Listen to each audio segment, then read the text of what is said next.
there are people who will never understand you. And that's okay too. So as we get older, our circle gets smaller, but it gets deeper. And so surrounding yourself with those quality relationships and letting go of those who don't get you, it's totally fine. You're not going to be for everybody. That's all right. Step into the world of success with your brand amplified, the ultimate podcast designed to unravel the intricacies of thriving businesses. I'm your host, Annika Jackson, and I'm on a mission to uncover the stories, strategies, and secrets that have propelled entrepreneurs and business leaders to success. Amber Gaige, you have a prolific background in marketing. What I love is that you didn't start out having your own business, but you are from a long line of entrepreneurs. And so it seems like it was a natural progression from working for other organizations. It was a natural progression. And it was also one that was met with a lot of kicking and screaming and breaking of personal pride and all of those things, because I think as young adults, we tend to want to blaze our own path and we never want to go back and do just what our parents tell us we should do, right? Or what the obvious path is. Why would we do that? But ultimately, entrepreneurship is definitely where my heart is, and it's where God directed me. And so I'm so thankful for it. I'm glad to be here now. Fantastic.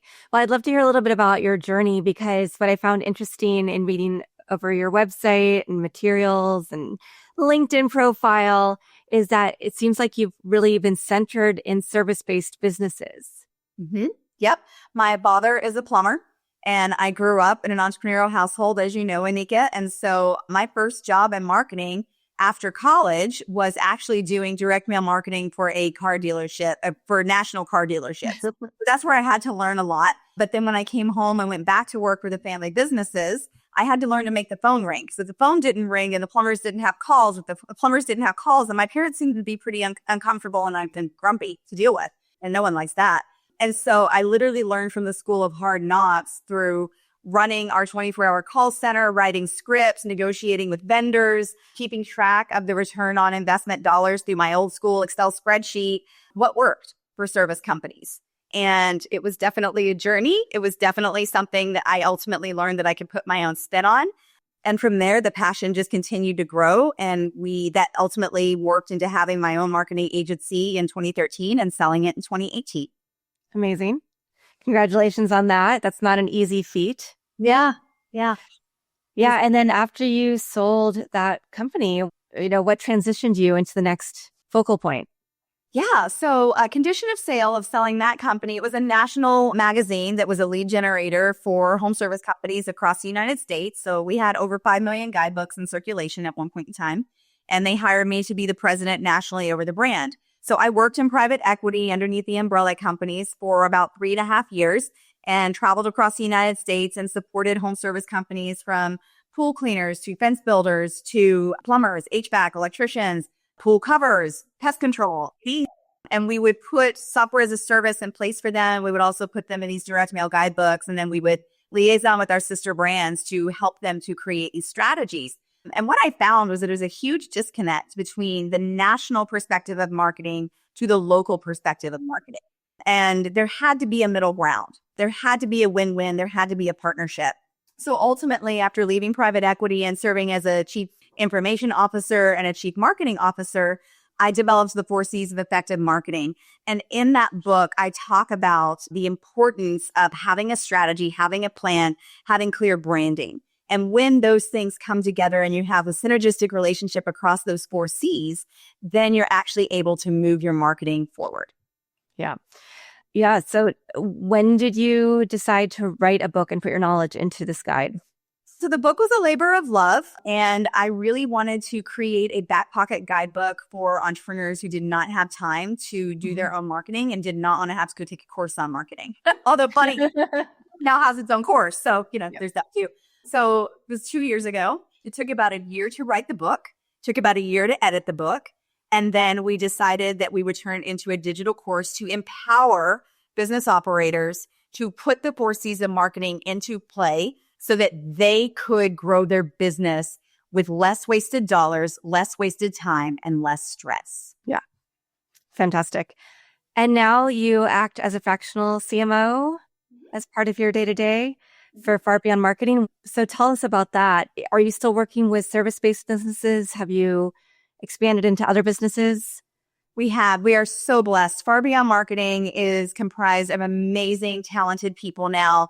We are blessed to have a phenomenal creative director, a phenomenal director of operations, some great administrative assistants, some fulfillment teams. We're a whole service agency. And so we really strive to serve any entrepreneur that is looking for strategic, AI-based, data science-based marketing that is going to be based on analytics and return on investment. So we don't just serve home service providers now. We serve doctors, we serve attorneys, we serve, goodness, we had a gentleman in here who builds learning management software for the aviation industry. So we really serve wonderful entrepreneurs who have a vision and a goal to scale their business.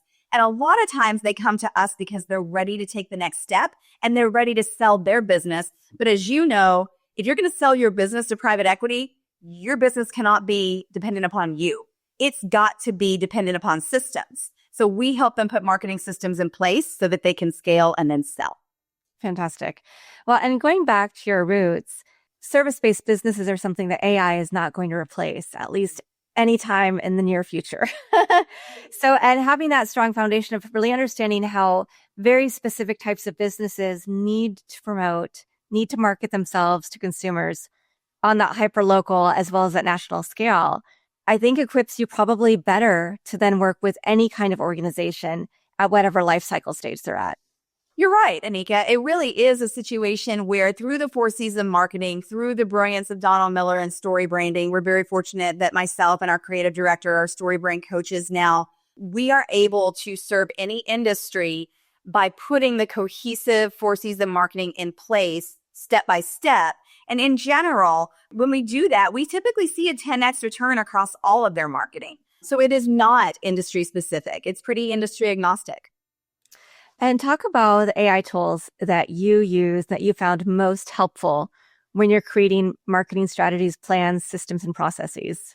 Sure. Well, there's certainly a ton out there, aren't there? I mean, ChatGPT certainly has a monopoly on the market right now. We're very blessed as story brand coaches to have story brand AI. It's fantastic. Claude is a great platform for helping you to write. There is beautiful.ai for presentations. Of course, we love Canva. I've even seen that Slack is incorporating AI now. So it really isn't a matter of what AI platform you use. It's a matter of aligning the goals with the right platform. And as my awesome creative director says all the time, garbage in, garbage out. So, AI is not going to replace strategic thinking and it's not going to replace humans anytime soon, unless they're going to clean my house, in which case, not Rosie. That's great. But yeah, it's just a matter of finding the right AI for the right project. Yeah. And I was having this conversation with someone earlier about something as specific as SEO and how we still have to know the foundations of our businesses. We still have to have the foundations of marketing, strategy, whether or not we're using these AI tools as part of our processes. Right. You absolutely do, because it's not going to implement itself and it's not going to be without fault. You have to A/B test. You have to constantly keep your pulse on the campaigns that you're running. You are consistently accountable to your clients for transparency and results. Mm-hmm. AI isn't going to do that for you. It's just going to help you be more efficient and do your job better. Yeah. What has been your favorite thing about stepping out this time? Far Beyond Marketing, working for a number of different types of organizations, being able to be a story brand coach, writing a guidebook, starting a course. My favorite thing about this chapter of my career is the people that I get to work with. It's very different to be a solopreneur than it is to be a part of a team. And it's very different to work with people that you love versus being in a contentious relationship with clients who are not happy.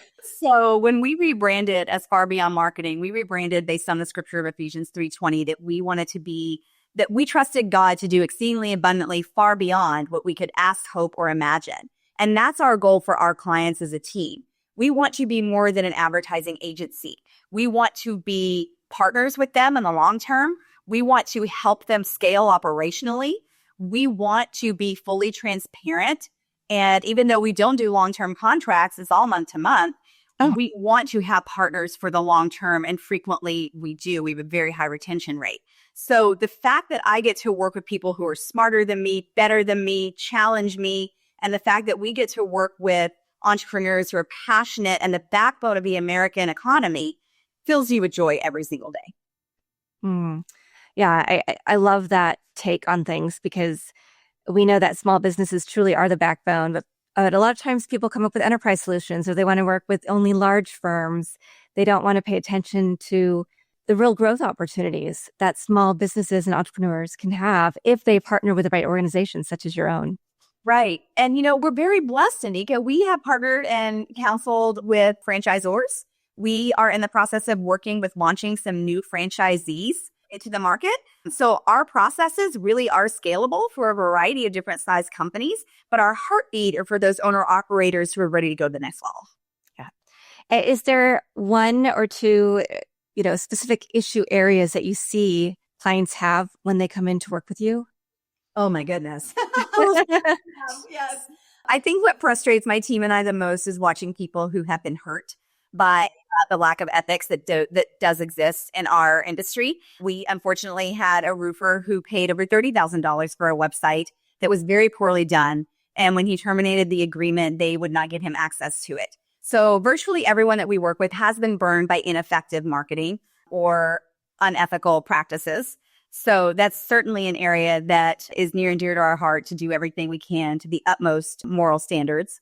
The other things that I would say that we see commonly are entrepreneurs who just don't know why their marketing isn't working. They've invested in Google ads. They've invested in local search ads. They built the website. So why isn't their phone ringing? So, again, helping them to understand that it's more than just the tactics. It's the strategy. It's the messaging. It's the implementation timeline and roadmap that you put into place. It's not just the what, it's the how and the when. Yeah. Yeah, absolutely. Wow. 30. I mean, it's funny because that people still pay that much for a website these days, first of all, but also the fact that there are people out there who are disingenuous when there is so much information available to all of us. Yes. Yeah. Yes. It really breaks your heart. It really does. And what about the performance marketing side of things? Because I'm imagining you do so many different things. You talked a little bit about how people have set up Google, but they're not performing. So what are some techniques that you give to your clients, or what are some strategies that you implement that help people stand out no matter what their budget, or help them redirect to the right keywords, right? Or the right long tail phrases? Right. Well, we offer all of our clients a complimentary online audit before we ever start working with them. We want to understand the nuts and bolts of their existing campaign and websites and assets to determine if there are holes in place. Then we will run keyword audits and we will run competitor audits to see what we need to do to make them stand out. Another thing that we do to set ourselves apart is the story brand messaging. We will not recommend paid ads until that website is fully functional, until there is a form fill, until there is a transitional call to action, until we know that their messaging is clear. And when the average person bounces off a website in 2 seconds, that they understand that their website passes the grunt test. Otherwise, why did you just pay $500 a month in a Performance Max ad? So we do a lot of preliminary foundational research, analytics, and present that to the client before we ever agree to run paid ads for them. And I think that's kind of the antithesis of many agencies who are just happy to run ads for people, regardless of whether or not it works. Yeah, 100% agree with that. And especially when we know that even the ad landscape is changing. We know that, Mark Zuckerberg said that he thinks AI is going to be completely running digital ads in the very near future. But there is, a lot of the stuff that I like. I love AI tools. I love working with a lot of AI, but I also love the human-centeredness of the work that I do. Yes. And I think that if you don't have that, right? And so I'd love to hear a little bit about your take on what parts of process improvement you have used AI for. Where do you see it working best for marketing agencies in the near term and maybe long-term future? I know it's hard to future cast because things are changing every day, but being in the field, I'd love to see what your thoughts are. Sure. Well, I believe that AI helps us do our jobs better. I believe the AI helps us to center our thoughts to do things more efficiently and more quickly, but it always needs to be vetted with the human brain, right? So AI is fantastic at helping us to create PowerPoints, to document our ideas, to put together our P's and Q's, to put together our strategies. I believe that it is really could be described as a great intern, because that's really what it is. One of my friends that's in the business world calls it Big T instead of Chat GPT. She said, oh, think go ask Big T to draft this PDF for me. So I think that if we see it for what it is, as a tool to help us document processes, a tool to help us organize thoughts, and a tool to help us make things more beautiful, then we win. But never using it as an excuse to check our brains at the door. Yeah, absolutely. What are some of the mistakes that you see people making beyond just starting to put the cart before the horse, starting performance marketing perhaps before actually having everything else dialed in? Yeah.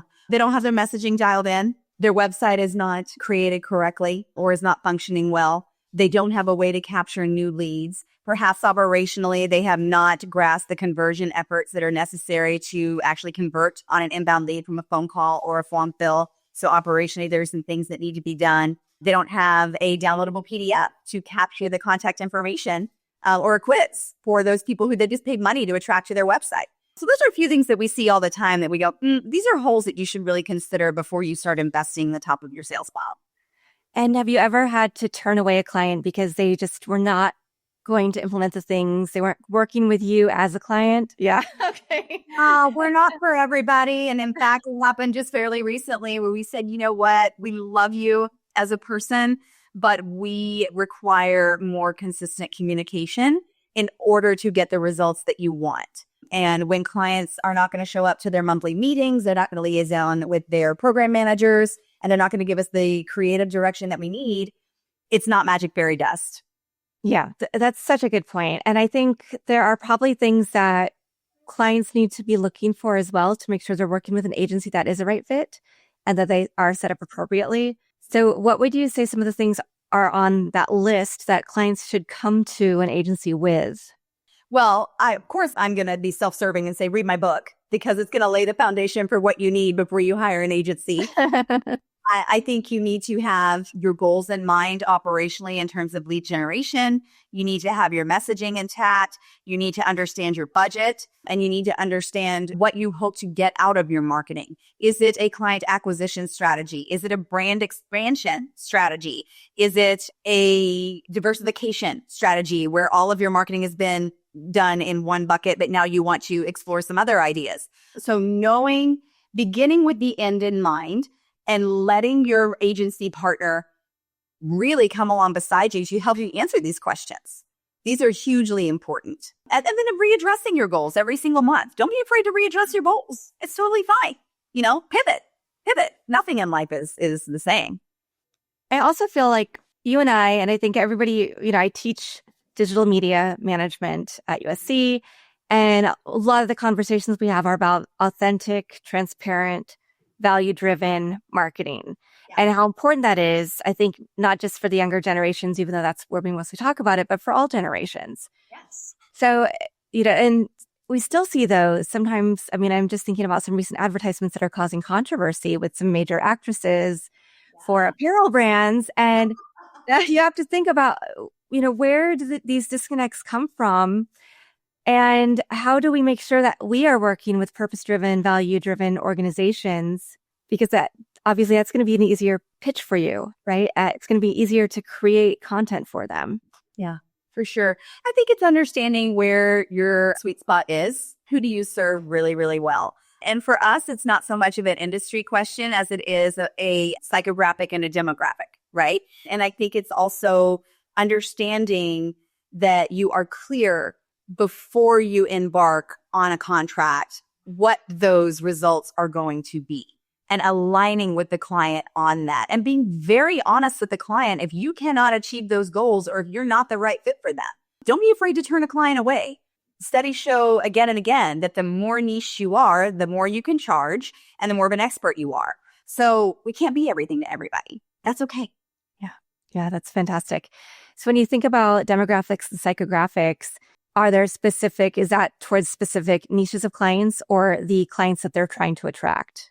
I think it's both. It's absolutely having a thorough understanding of both. And in fact, in a client meeting that we had just this morning, we were trying to explain to him that his website is actually speaking to his clients' clients, not to his clients. Oh, no.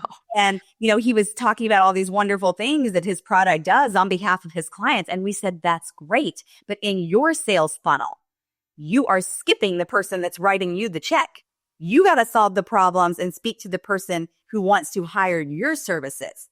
That's very different. So I think you have to understand the psychographics and the demographics of not only your clients, but your clients' clients. Mm-hmm. And was in that meeting, did your client have an aha moment? Did they see, oh, I see what you're saying? And was it easy to then help him understand that you have a new plan and that there's some things that needed to change probably pretty quickly? Signed yet, but he did lead a copy. So Yeah. I think he understands the direction that we're going, but we also were able to expand upon our roadmap for him.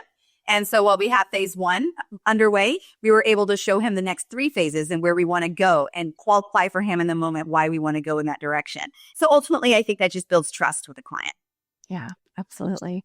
So where do you see yourself going with Far Beyond Marketing and beyond? Well, I really hope that we can continue to expand our team and empower the next generation of marketers to be successful in their passion. As I mentioned, I absolutely adore my team and I love the people that God's brought into my life. We are expanding rapidly into investing in our own artificial intelligence. And we are doing a lot of R&D investment right now so that we have proprietary softwares and platforms that will help us to have the best results possible for our clients. We are also seeking other agencies to partner up with us to form a consolidated agency and perhaps form a liquidity event in the future. So we believe that if we can become the one-stop shop of agencies on behalf of our clients that use best-in-class technology, best-in-class systems and processes, and align ourselves with other industry leaders, that we can have a real impact on the American economy. So that's where we're going to go. That's kind of our 3 to 5 year plan. Wow, that's really exciting. I love hearing that because I think it's not something that I've heard from an independent agency in a while, particularly the investment you're making in your team and your people and making sure you're bringing the right people along who are as value oriented as you are. But then also the investment in technology. I think most people are okay using chat or Claude or the tools that we have versus developing your own tools. So are you finding that, you talked about using AI for thought leadership and like helping flesh out ideas, but then you also talked about the analytics side. Mm-hmm. So is that the side where you see yourself really being able to hone in on your sweet spot and deliver something that you can't deliver using the tools that are out there? I believe that the tools that are out there are fantastic, and software as a service is always going to be an evolutionary, right? Someone's always going to come out with a better product. I believe that when you have the ability to create your own software that aligns with your methodology, that you can then provide better results for your clients using your processes and systems. And so we are committed to transparency through CRM. We are committed to transparency through tracking, through our platforms. We want to place ads more effectively with better targeting. We really just want to be able to implement the 4 C's of effective marketing across the board and develop technology that's going to support us doing that as we may. Yeah, amazing.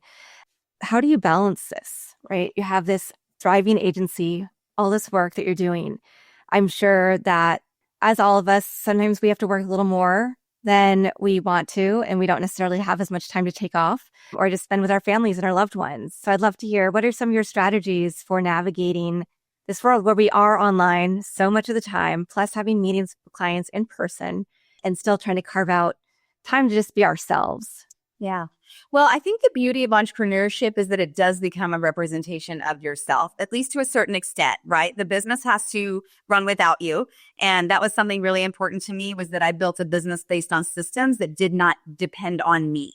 Always hire people that are better than you, smarter than you, hungrier than you, that do your job so much better. I'm going out of town this weekend Not worried about it at all because Nice. the ladies, and by the way, we're a female-led organization. So my ladies are queens. They're just fantastic. I don't worry about it at all because they're better at me. They're better than me in everything that we do. I will tell you the way that I have work-life balance is Jesus, coffee, chocolate, and vodka. I mean, you have a strong support system and you have to let yourself rest when you need to rest. And the beauty of owning your own company is to be able to send that message on Slack and go, I got a migraine, guys. I'm going to be there in an hour. And to learn how to self-advocate for your needs, which is a lot harder to do in a corporate environment. I believe the freedom that comes from entrepreneurship is greater than any other opportunity that we have vocationally. Yeah, I think that's why we see so many people having that midlife or even 2 to 3 year in pivot point in their corporate careers because they realize that they do want that flexibility and freedom. Although it does, when we start our businesses, take a little more time and intention to build them up. Getting to the point where you are now and being able to know that you have everything in place, you have the right systems, processes, the right people, that you can take that time and go do things is fantastic. And it comes up with culture too. Like we call our kids our junior executives. It is frequent that we are bringing our kids to the office, especially kids. We got a beanbag chair in the office. They play on their tablets. My son was really upset that he didn't get to come watch TV in a conference room today. So I think, again, being able to develop a culture where you are meeting with a client on an all-day brand script or a strategy, and your daughter is in the corner and she's watching mommy rock it. What an amazing example that is for our children. And that was a huge part of starting this business was I wanted to be very present for my son. And I was not willing to sacrifice a relationship with my child in exchange for a career. So I think you just have to decide what's important to you and build your life around it. Do you see your children going into entrepreneurship as well? Or do you think they'll be kicking and screaming like you were? Oh, I have no idea. I'm just praying that my baby, it's either pulpit or prison. I don't know which way he's going to get. Also a therapy fund. I'm going to screw him up one way or another. He's 8 years old going on 18, so you can Oh my gosh. Yeah. I'm on the other spectrum where my daughter is entering her senior year. And oh, congrats. Thank you. Yeah. So of course it's going to be very busy, but it's a good busy. And then of course, I think I'll be more than fine filling up my time when that happens. Yeah. I was constantly telling my son, respect is earned and boss is different than being bossy. So check yourself, little one. Check yourself. Besides not realize that you were going to go into entrepreneurship, what are the other surprises that you found on your journey? Oh, there have been quite a few. I think I have daily surprises. Imposter syndrome is real. Do you really have a unique perspective and voice, and are people actually going to find value in it? I think that has been a positive surprise. I think the lack of support and understanding of loved ones near you who do not understand the intrinsic drive that you have for success just because it's the thrill of growth. People who think you should settle just to settle and coast. That has been surprising for people that I thought understood my personality a little bit better. I'm constantly surprised by clients who don't find value in our work or accuse us of things that we did not intentionally do when we have a full commitment to satisfaction and transparency. The book by Mel Robbins of Let Them has been hugely helpful in my own life, professionally and personally. So I greatly recommend that because you will never control people. You can only control yourself. And I think the stress and the surprise of running a business is a daily struggle. For me, that's where my faith comes in. I trust in the Lord with all my heart and lean not on my own understanding. My Southern grandmother would look at me and say, God watches over fools and little children, and I'm not telling you which one you are. So, how do you take that? So, you just have to get up every day and put one foot in front of the other and just ask the good Lord to guide you. Yeah. And how do you surround yourself, or how have you surrounded yourself with people who can uplift you and understand where you are in your work, in your life, in your patterns and what you're trying to achieve? Because I find the same issue is that a lot of the work that I do, my family and friends aren't necessarily doing. They're not necessarily, so luckily the podcast community that I meet through being a host has been that for me, that anchor for me, where I jump on calls with people quite often who've been guests or where I've guested on their podcast. And because we can talk at that level about business and cheer each other on and give each other great advice. Right. I think birds of a feather flock together. I think energy attracts similar energy.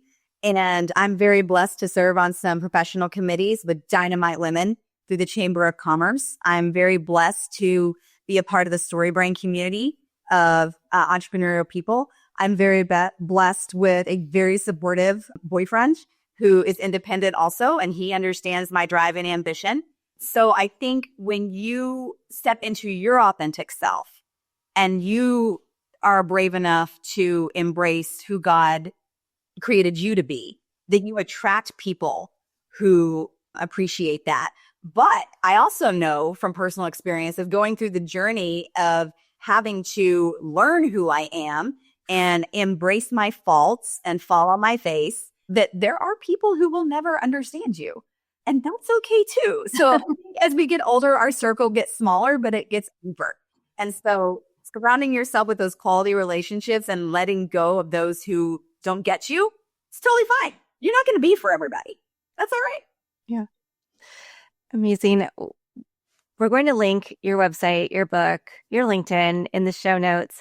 But I'd love to, before we jump off, ask for one big piece of advice that you would impart on anybody going on this journey, whether they're starting as an entrepreneur, they're starting to look at marketing, what that means, or anywhere else in between. I would say that if you are truly thinking about entrepreneurship, you need to think about how it's going to impact your family and your lifestyle. You need to think about your motivation for being an entrepreneur. And then you shape your business around those goals. And then decide what kind of a business that you want. Do you want a solopreneurship? Do you want an enterprise? Do you want a team? But begin with the end in mind and then follow that military KISS rule. You know, keep it simple, stupid. Just keep it simple and be willing to grow one step at a time. Yeah. Fantastic. And Amber, I am sure you have a good one, but I always ask my guests to end with a quote, mantra, poem, verse, family motto, words that continue to inspire you on your journey. Yeah. Well, for me, it is Ephesians 3:20 and 21, which is what we based our brand on, which is God is able to do exceedingly and abundantly beyond what we could hope, ask for, or imagine. And I can talk a lot and I can dream really big. So it gives me a lot of comfort to know that there's a greater power out there that sees me and sees my team. So I would just say commit everything to prayer, commit everything to faith, and be willing to surround yourself with like-minded individuals who will join you on your journey. Fantastic. Well, I'm really excited to see what the future holds for you. And I'd love to have you back on once you get a little further down the road, see if all of the stuff that we've talked about has come to fruition with the agency model that you're thinking about and some of the other things. So thank you, Amber, so much for being on the show and giving us your time today. It is such a privilege to be on your show, Anika. I cannot thank you enough. You are a gracious host, and I'd come back anytime. So many blessings to you. I love it.